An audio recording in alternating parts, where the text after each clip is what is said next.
Hello, my name is Matt Henley. I'm the Assistant Director of Athletic Bands here at Western Carolina University. And the intent of this video today is to introduce the Western way of approaching the marching crash cymbals. Some things to think about as we go through this are quality of sound, making sure that we're always trying to get great sounds out of the instrument. Posture, the way we look at all times, and of course looking the same. Much of the reason for this video is to make sure that you're approaching the instrument in the same way. First thing first, let's talk about the grip that we use. The grip that we use is called full grip. You'll notice that what you do is actually put your hand all the way through the strap. Of course, you have to use a tied strap for that, as you can see. All the way through, take your thumb around and underneath, and then right there. We want to get adjust the strap as tightly as you can to hold the cymbal without any tension in your hand as possible. And that's all there is to it. You get it as tight as possible, and that way it's just kind of an extension of your arm. Next, we're going to talk about attention. Our attention position, we stand with our feet, our toes at a 45-degree angle, our heels together.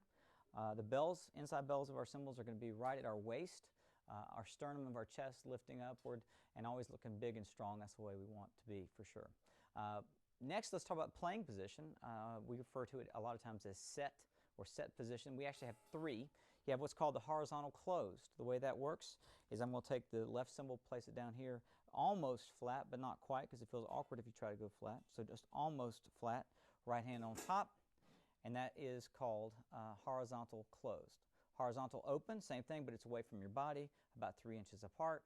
That would be another set position. And then vertical, it's actually not straight vertical, but it's actually making like an upside down V, with the top of the V being at your forehead that you can actually look through.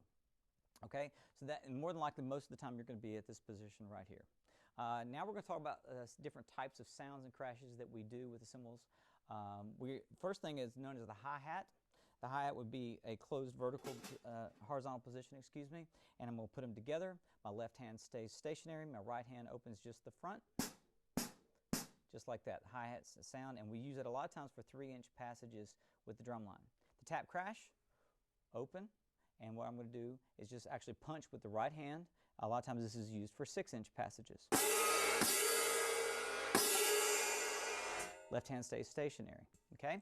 Next, the 1/3 crash. The 1/3 crash is definitely a Western Carolina term, but we start up here, and what I'm going to do is I'm going to crash downward with both cymbals. The bottom of the cymbal is going to hit first, then the top of the cymbals, come around, let the fronts of the cymbals be seen by the audience, and back around again to set position. 1/3 crash.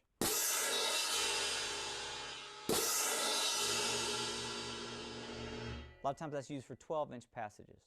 The 2/3 crash is the same concept, but my follow-through is going to be bigger. I'm actually going to let it go all the way around this time. The 2/3 crash, often used for full-out passages, or 15 inches.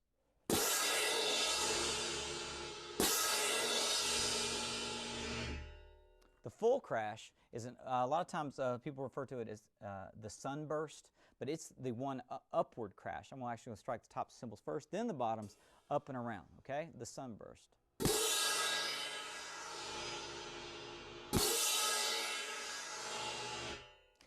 Then we have the left crash and the right crash. And what that would mean, believe it or not, is that the left hand would go up and the right would go down in a circular motion. So the left crash would be left up first, much like this.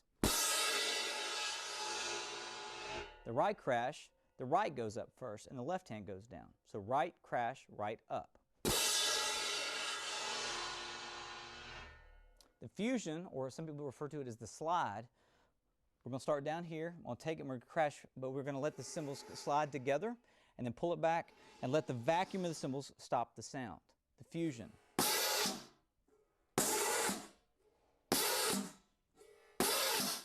The sizzle crash, I'm just going to let the thing sizzle together and never pull it back to the vacuum.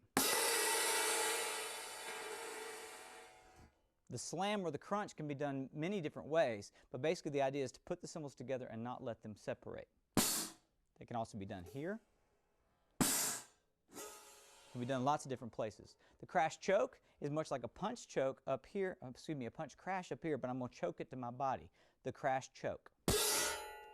The idea here is to get a big sound, but stop it as quickly as possible.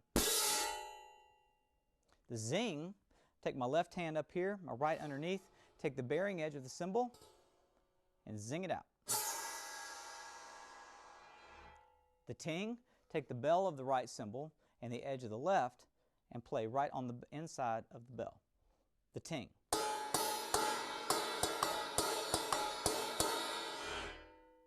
The ride cymbal, if you happen to see that in your part, means you're actually going to act like a ride cymbal for the snare drums oftentimes. We don't do that a lot, but it will be in some of your music. And the biggest thing to remember about all of this is that playing cymbals is all about having a great time. Cymbals are by far the most visual aspect of the modern drum line, and we take it very seriously here. All of the notation that I write with, first of all, it's clearly marked what type of cymbal crash or sound it's going to be. I write for 6 players, the D space below, all the way through the G on top, and treble clef, and then we actually double the parts to get our total of 12 players. So also, as far as what part you would play, that depends on what size cymbal you're going to be carrying, that kind of thing, and that will always be determined in sectionals.